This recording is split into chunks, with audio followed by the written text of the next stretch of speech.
Topics for the Millennial 2026 Winter Olympics Center on the debut of Sky Mountain. New mixed generate events like sky jumping. Major stories like the U.S. women's hockey teams, figure skating, dominance.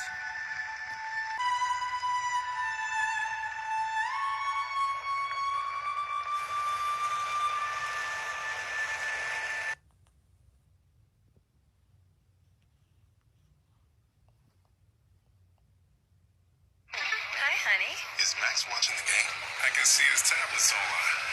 Really? You gonna pause? Live coverage. Major storylines. U.S. teams, they focus on strong U.S. women's hockey team and potential figure skating medalist. Athlete injuries. Speculation surrounding stars like Lindsey Vonn hosting challenges, the logistical complexes, and economic aspects of such a spread out game. Watching live coverage of the 2020.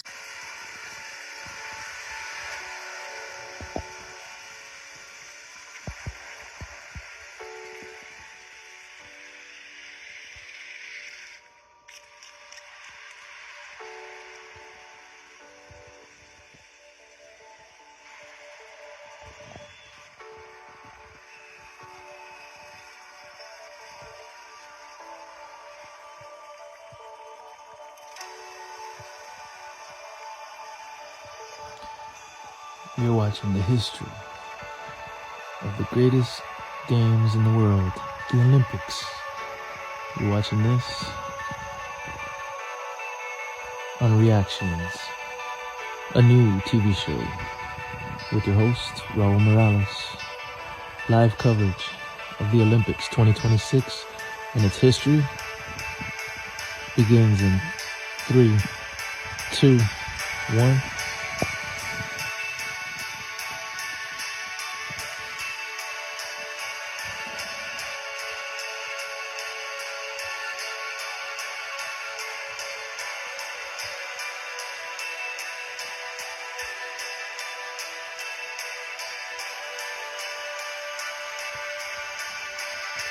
Good evening, everybody. I'm your host, Raul Morales. Thank you for tuning in to live coverage of the Olympics 2026. You're watching the history.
You're watching live coverage.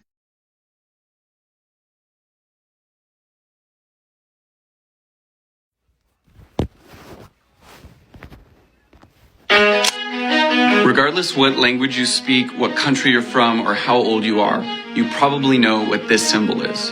The Olympics is the largest, most global, highest standard for athleticism. But since when?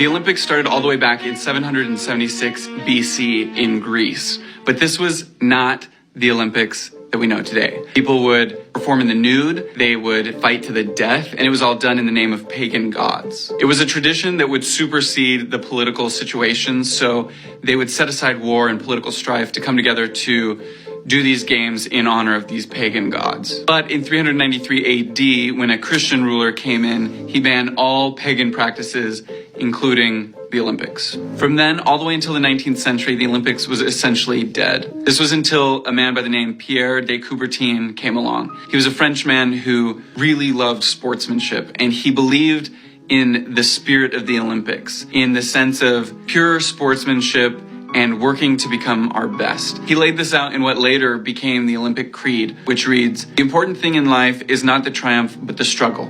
The essential thing is not to have conquered, but to have fought well." So with this idealized image of what the Olympics could be, Coubertin set out to create the International Olympic Committee. And this was founded in 1894, and then only 2 years later, the first ever modern Olympic Games was held. The 1896 Olympics were held in the Pan-Athenic Stadium in Athens, Greece. It's a stadium that's built entirely of marble, and it was built actually 6th century BC. So there really wasn't a better place to revive the Olympics than right there in Athens. Then it was in 1912 that Coubertin designed the Olympic rings that we know and love today. Each ring is supposed to symbolize an inhabited continent, the Americas counting as one for some reason. And the colors are chosen because at the time, every flag in the world had at least one color represented in the rings. So it really was supposed to be this message of world unity to better themselves through sportsmanship. When the International Olympic Committee was created, they had a million decisions to make. They had to decide, are we only going to allow the same games that were played in ancient Olympics? Where are we going to hold these Olympics? How often are we going to hold them? Who's allowed to participate? It was just a whole list of things to be decided. Thankfully, their ideals and the spirit of unity shone through a bit, and as early as 1900, women athletes and black athletes were allowed to participate in the games. In the 1960s, the Paralympics were created for athletes with disabilities. And as recent as 2016, a refugee team was created for those athletes who are also refugees. Another way to push this agenda of unity and sportsmanship was to not allow professional athletes to play. So it wasn't even until 1986 that professional athletes were allowed to perform in the games at the Olympics. In fact, there was an early medalist in the 1912 Olympics who won tons of gold medals. His name was Jim Thorpe. He was actually stripped of all of his medals after the Olympics because it turned out that he played professional baseball. So did everyone else at the games, but he just didn't lie about it. He went on to create a little club of his own where professional athletes could play, the NFL. While the games themselves are really inclusive, the events and the organization has been used to push political propaganda for better or for worse. And this is what's so fascinating to me, is that learning the history of the Olympics can often tell a much larger story of what was happening in the world at the time. So here are a couple examples of that. In 1936, the Olympics were held in Berlin, which was Nazi Germany at the time. Hitler wanted to use the games to perpetuate his ideas of a superior race. This backfired a bit when Jesse Owens, a black US athlete, won 4 gold medals for his running, and all Hitler could do in response was refuse to shake his hand. Only 20 years after World War II, in 1964, the Olympics were held in Japan. This marked Japan's emergence from the war as not an enemy, but a peaceful country. Then, in 1968, during the Mexico Olympics, 2 runners, Tommy Smith and John Carlos, protested against racial violence in America, leading to their suspension from the U.S. team. They say the games are sports, not politics, something separate and apart from the realities of life. But the black athlete says that he wants equality everywhere, not just within the arena. He says that he will not be used once every 4 years on behalf of a group that ignores what happens to him every day of all the years. In 1980, during the Cold War, the U.S. hockey team and the Soviet Union hockey team went head-to-head in an event that Sports Illustrated called the top sports moment of the 20th century.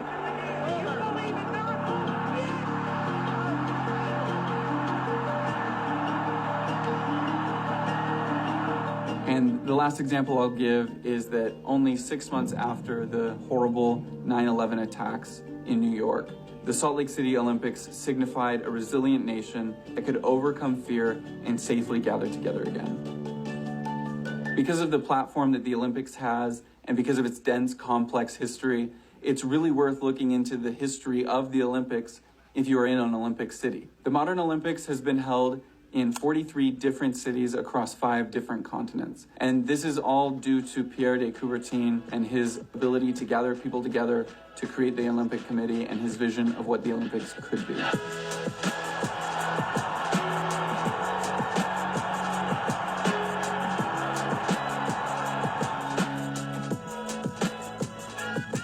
Hey guys, thank you so much for watching. If you like this video, give us a thumbs up. It's good for YouTube to know that we make good stuff.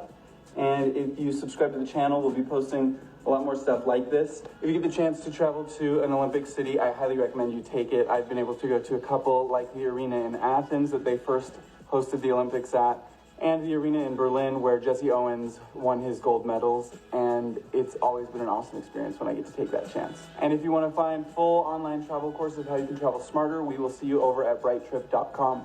Say bye, Izzy. Bye. Need your knees? KT Tape supports your muscles and joints. It lifts the skin, increases local blood flow to relieve pain, and reduce muscle soreness. KT, the official kinesiology tape of Team USA. When I move, you move. Just like that. Huggies Little Movers. Big moves. Even bigger protection.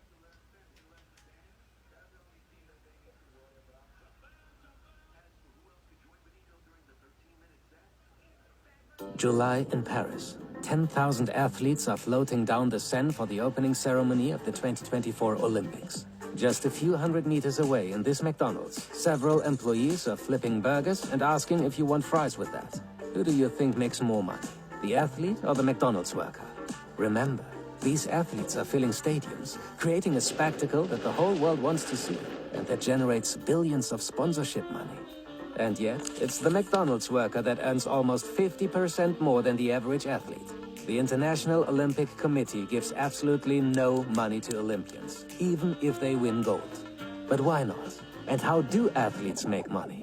It turns out that the answer is more complicated than you'd think, and deeply rooted in the history of modern sports. Welcome to Athletic Interest and the business of being an Olympic athlete. This video is sponsored by Shopify. To fully understand the business of athletes today, we need to look back at the evolution of the games and its prices. The ancient Greeks believed that the games were created by their gods. After hearing about the birth of Zeus, Heracles and his 4 brothers raced to Olympus to greet him. Zeus was impressed and awarded an olive wreath to the victor. The foot race became symbolic of worshipping the gods. It was also believed that the gods spent a lot of their time atop Mount Olympus wrestling and jumping. Soon there were 23 disciplines represented at each Olympics, which were held once every 4 years. The early athletes had no Nike sponsorship, so many decided to compete naked. The first official winner of an Olympic event was Koroibos of Elis, a baker turned Olympic runner. His reward was a simple olive leaf crown and a palm branch. Not exactly life-changing, but he had earned the admiration of the gods. What else could he want? Olympic winners did get other rewards. Wealthy supporters would often donate cash prizes, VIP tickets to special events, and lifetime passes to dining clubs. Some athletes got statues in Olympus. Most were given tax breaks and enjoyed a life of celebrity. Being an Olympic champion was good business, but the cost of entry was high. The first Olympic champion may have been a baker, but most that followed were sons of wealthy landowners and traders. Getting to the Olympics required an athlete to train all year round and compete in up to 300 smaller events across the Mediterranean. Only the rich had the time and money to get to the top of their game. The ancient Olympics ended under Roman rule. After a 1500-year gap, this guy founded the International Olympic Committee and organized the first modern Olympic Games. To remember the old days, Athens was the first host city. Much like in ancient Greece, winners were awarded olive branches. But the modern games also introduced the medal system. Confusingly, the winner received a silver medal, while the runner-up received a copper medal. The third place was unrewarded. The gold, silver and bronze system was only introduced in 1906. Like the ancient athletes, Olympic champions received no money. This is thanks to Coubertin's other invention, a rule that would shape the lives of athletes for generations and change the way sports operate until today. To compete in the Olympics, you had to be an amateur. That meant no sponsorship contracts and no money for participation. A rule that was upheld strictly. Take James Francis Thorpe, winner of the decathlon and pentathlon at the 1912 Stockholm Games. Notice his mismatched shoes. Thorpe's own pair disappeared from his bag before the race. He borrowed one replacement from a competitor and found another in the trash. Neither shoe was the correct fit. After seeing Thorpe's performance, the Swedish king labeled the American the greatest athlete in the world. Thorpe returned home as a celebrity, until a chance interview with one of his former coaches. The coach mentioned that Thorpe had briefly played baseball for a semi-pro team, earning $5 per game.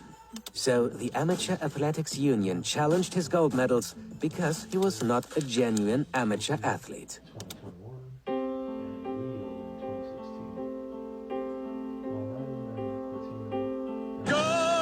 Golden slumbers fill your eyes. Smiles await you when you rise. Sleep, pretty darling, do not cry. I will sing a lullaby. Thorpe was found guilty. Authorities entered his house, removed his medals, and sent them back to Stockholm. Thorpe can be considered a victim of the IOC's desire to keep the games pure. Money was almost viewed as the first performance-enhancing drug, a powerful tool for motivating or corrupting an athlete. Although, from another angle, it just looks like they hated poor people. The IOC's early idea of amateurism was modeled from English upper-class sportsmanship. Rules designed to keep the lower and middle class from competing with the elites. The traditional Henley boat race excluded any man that received money as a mechanic, artisan, or laborer. That left the aristocrats and their rich children. As the Olympic movement grew, the traditional wealthy European athlete was replaced. But the strict amateur rules still remained. Brands did start giving free equipment to athletes. Adidas gave shoes to Jesse Owens, the same shoes that helped him break records in Berlin, to the annoyance of one notable spectator. Being on the feet of champions brought the likes of Adidas and Puma international attention. This was a bit of a gray area. The IOC didn't allow personal sponsorship, but overlooked free equipment. But in 1968, Puma took things too far. Tommy Smith and John Carlos had just completed a gold-silver finish for the US in the 200 meters. When the national anthem played on the podium, both athletes bowed their heads and raised a gloved fist. An iconic protest against racism. But that wasn't the duo's only iconic moment. At the start of the medal ceremony, Carlos also removed his shoes and raised them above his head. The Puma logo purposely pointed to the waiting cameras. Perfect marketing for Puma. It was also for free, right? IOC rules are very clear on paying athletes. Except Puma did pay. In fact, Adidas and Puma were secretly paying athletes thousands to wear their shoes during the games. This became the worst-kept secret in Olympic history. If the IOC investigated, most medal winners would have been disqualified. So the IOC simply ignored it.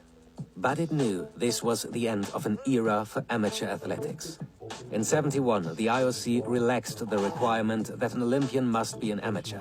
In the '80s, they even allowed athletes to have sponsorship contracts. This marked a huge turning point in professional sports. The IOC could simply no longer afford the traditional rejection of economic gain. The Montreal Games in '76 made a loss of almost $1 billion. Facing bankruptcy, the IOC came up with a brilliant new invention: exclusive sponsorship deals. The Games have had sponsorship since the very beginning, but for many years, anyone that wanted to become a sponsor could arrange some sort of deal. In theory, both Pepsi and Coca-Cola could sponsor the same games. The IOC began signing partners for specific categories. Coca-Cola became the official and exclusive beverage partner of the Olympics. The IOC now had less sponsors, but each partnership was far more valuable. The 84 games in Los Angeles show this switch, making a $200 million profit. The organizer even appeared on the cover of Time magazine.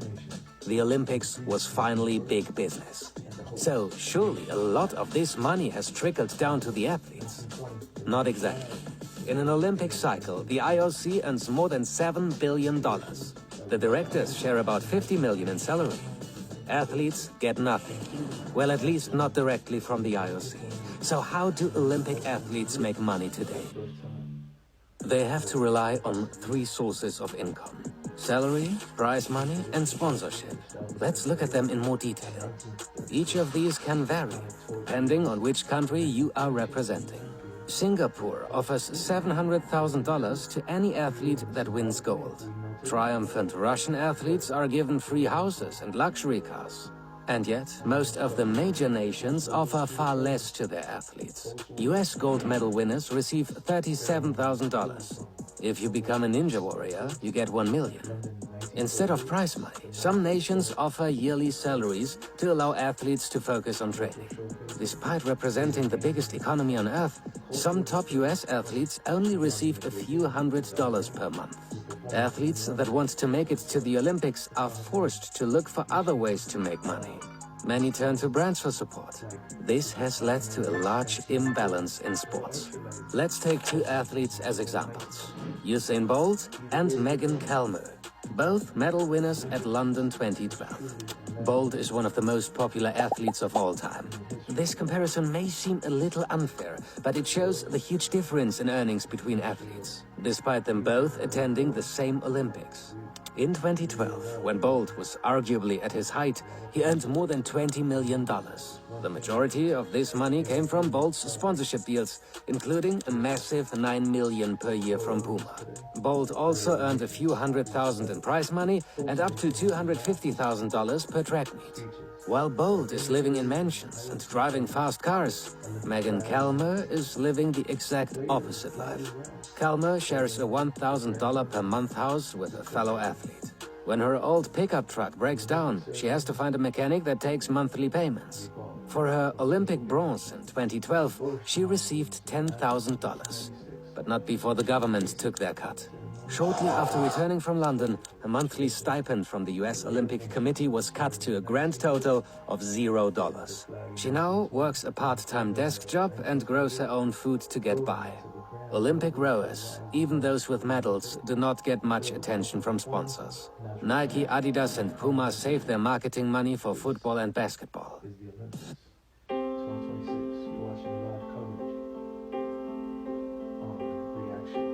Golden slumbers fill your eyes. Smiles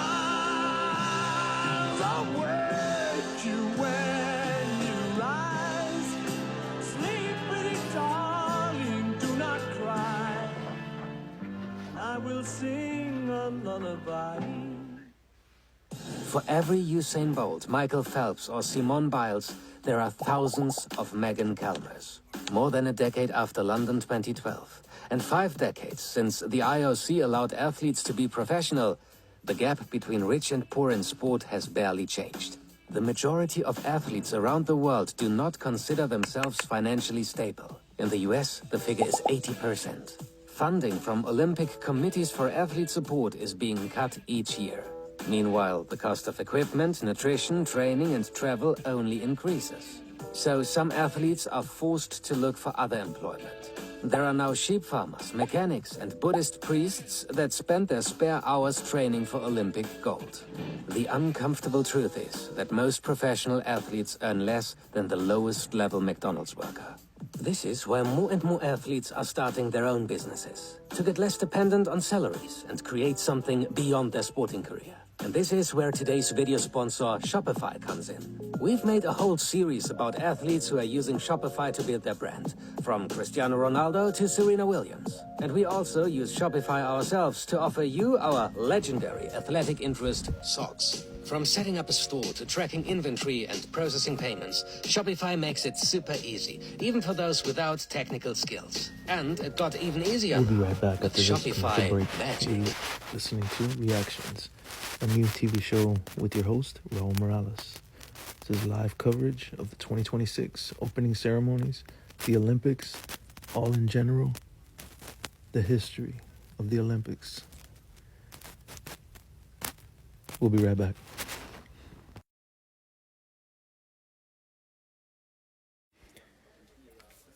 Olympic opening ceremonies evolved from single beginnings with the first modern games in Athens in 1896, featuring a basic ceremony to elaborate spectacles with traditions like the Parade of Nations, started in 1908, the Olympic flag, 1920, and the cauldron lighting, 1928, growing into the grand, globally televised events that we know today, filled with cultural performances, natural pride, and iconic moments. The earliest evolution from 1896 through 1920 timeline includes 1896 Athens. In the ancient stadium, the Greek king opening the games and an Olympic hymn performed. Paris, 1900, and St. Louis, 1904, ceremonies were minor adjacents to world fairs. In London, 1908, introduced the Parade of Nations, with Greece entering first and the host nation last. Antwerp, 1920, the Olympic flag was first appeared in 1920. Key traditions that were established between 1928's timeline through 1936 include Amsterdam, which was in 1928. The Olympic cauldron was lit for the first time, though without the relay. Key traditions also were established in Berlin in 1936. The iconic torch relay connecting ancient Olympia to the host city was introduced, creating the symbolic link we know today. Incredible, incredible, incredible. Modern spectacle, post-World War II to present. Post-war ceremonies grew from humble post-war events like London in 1948 to massive productions.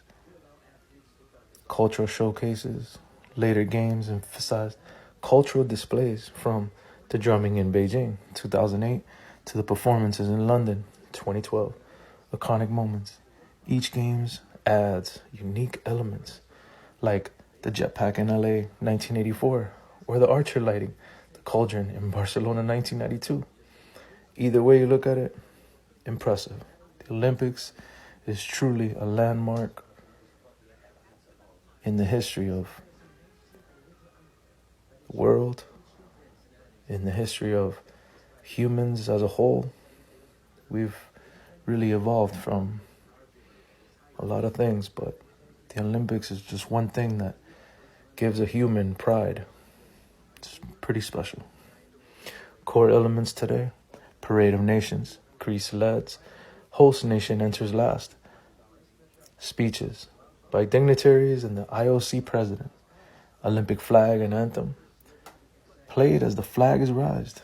Cauldron lighting, the grand finale of the torch relay.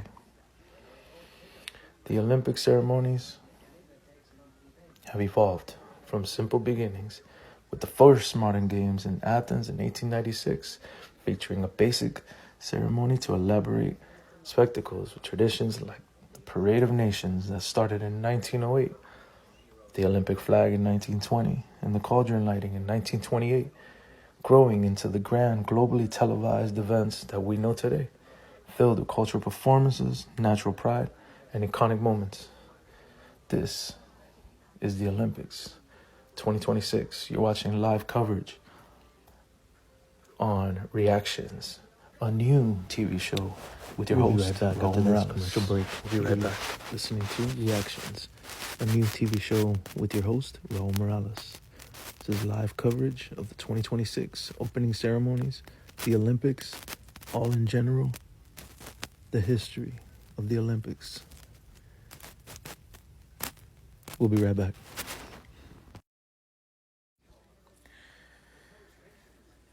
The Olympics are held in a different city worldwide, with Paris hosting the most recent Summer Games in 2024, following Tokyo in 2021 and Rio in 2016. While Milan and Cortina d'Ampezzo will co-host the upcoming 2026 Winter Olympics after Beijing's 2022 Games, the first modern Olympics were in Athens in 1896, and they alternate summer and winter editions every 2 years, moving around the globe.